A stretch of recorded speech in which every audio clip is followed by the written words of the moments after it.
Mudanças drásticas à vista no São Paulo e no vídeo de hoje do canal da Nicola vou te dar todos os detalhes dessa história. Quero falar também sobre o Avante, programa de sócios torcedores do Palmeiras que agoniza, com números bem preocupantes. Para completar, vou falar sobre o Santos, que teve sua bolha, entre aspas, do centro de treinamento invadida, causando enorme preocupação nos torcedores às vésperas da final da Libertadores da América. Vou te contar que história é essa de que Alexandre Pato pode jogar na Portuguesa. Teve isso. E para completar, preciso te atualizar sobre uma treta que está rolando no Nordeste entre Bahia e Sport, que se enfrentam nesse fim de semana. A treta é fora dos campos, ligada a bastidor.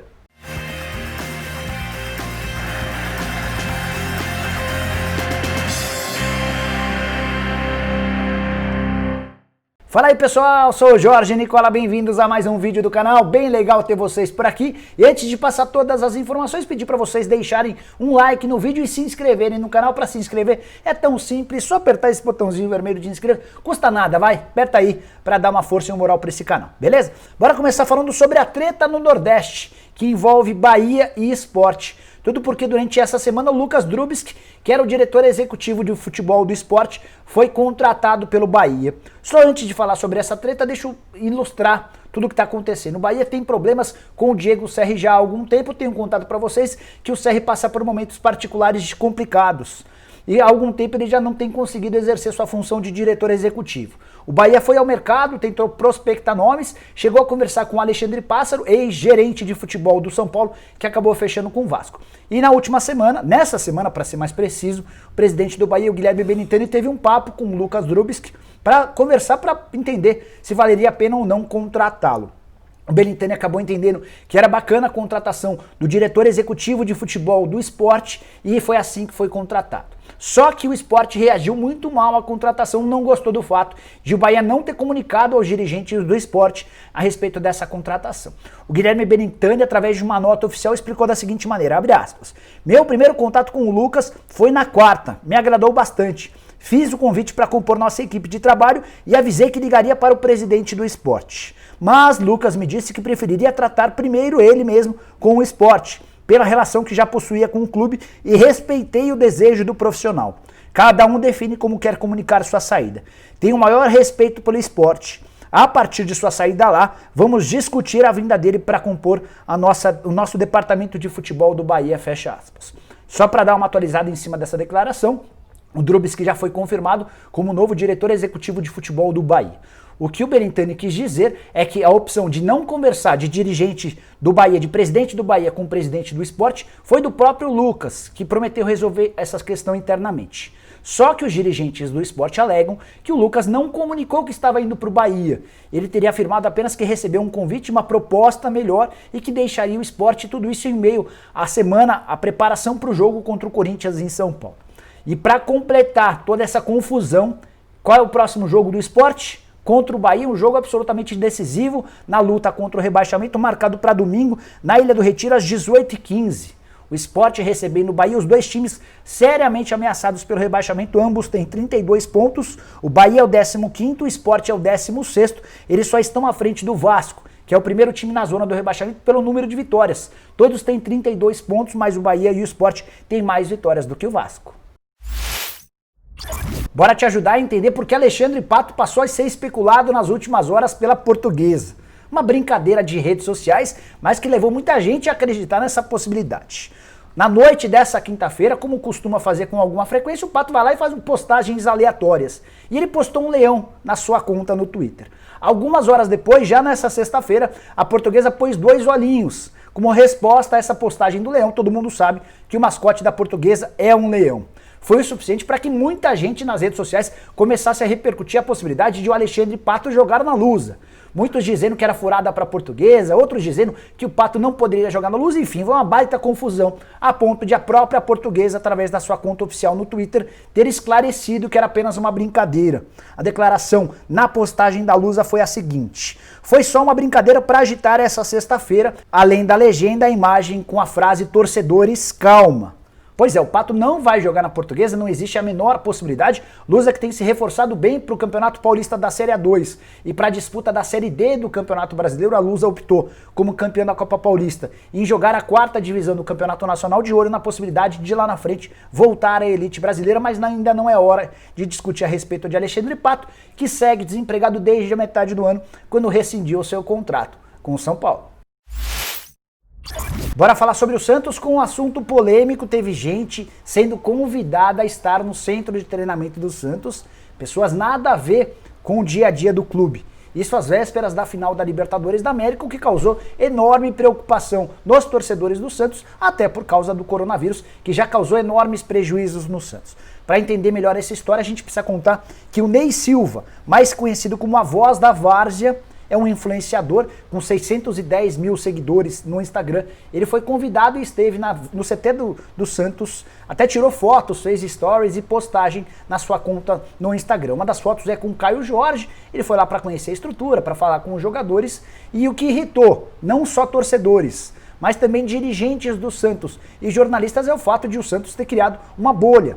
Quase ninguém tem acesso ao CT. Por que o Ney Silva acabou tendo essa oportunidade? E os santistas, torcedores, preocupados com o fato ou com a possibilidade de o Ney Silva e os outros convidados terem levado a Covid-19 para dentro do centro de treinamento. Tudo isso no momento mais especial do Santos. Em quase 10 anos o Santos não tem um jogo tão importante quanto esse, uma final de Libertadores, para ser disputada contra o Palmeiras. Por que eu digo em quase 10 anos? Porque em 2011 o Santos conseguiu o título da Libertadores pela última vez. É importante lembrar que o Santos já foi enorme vítima da Covid ao longo dessa temporada, aconteceu no ano de 2020, e a suspeita é de que o contágio se deu do momento em que torcedores do próprio Santos foram ao embarque do Peixe em São Paulo para uma viagem para Fortaleza.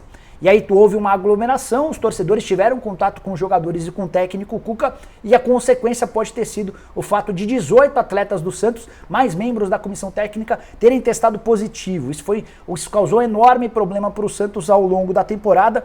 Por meio de uma nota oficial soltada nesta sexta-feira, o Santos se desculpou.